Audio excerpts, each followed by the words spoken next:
Hello parents, as we are celebrating Autism Month, as in April month આપણે Autism Month આખો celebrate કરતા હોય છે, તો લેટ્સ ડિસ્કસ કે કેમ ડિફરન્શિયલ ડાયગ્નોસિસ કરવું આટલું ઇમ્પોર્ટન્ટ છે.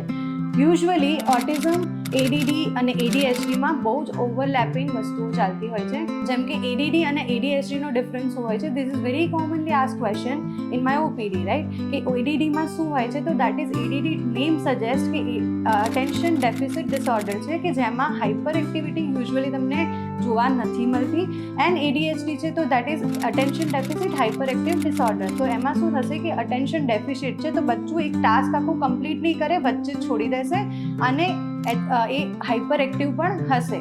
When it comes to autism, they have a different things, કે એમનામાં સૌથી મેજર પોઈન્ટ જોવા મળશે કે સ્પીચ અને લેંગ્વેજ ડિલે જોવા મળશે. એમનામાં આઈ કોન્ટેક્ટ નહીં હોય, સોશિયલ ઓકવર્ડનેસ હશે, પીયર ગ્રુપ એક્ટિવિટીઝ નહીં હોય, મે બી સેન્સરી ઇશ્યુઝ પણ ઇન્વોલ્વ હોઈ શકે છે. સો બેટર કે તમે ડિફરન્શિયલ ડાયગ્નોસિસ માટે તમે ખાલી રેડ ફ્લેગ્સને જોઈને તમે લોકો એક આઉટકમ પર ના પહોંચશો કે મારા છોકરાને ઓટિઝમ જ હોઈ શકે છે કે એડીડી હોઈ શકે છે. You have to go with the consultant, જે તમને પ્રોપરલી ડિફરન્શિયલ ડાયગ્નોસિસ કરીને કહેશે કે કયો ન્યુરોડાઇવર્સ કન્ડિશન છે બચ્ચામાં અને એની ટ્રીટમેન્ટ શું હોઈ શકે છે અને એનો કયો લેવલ પર છે.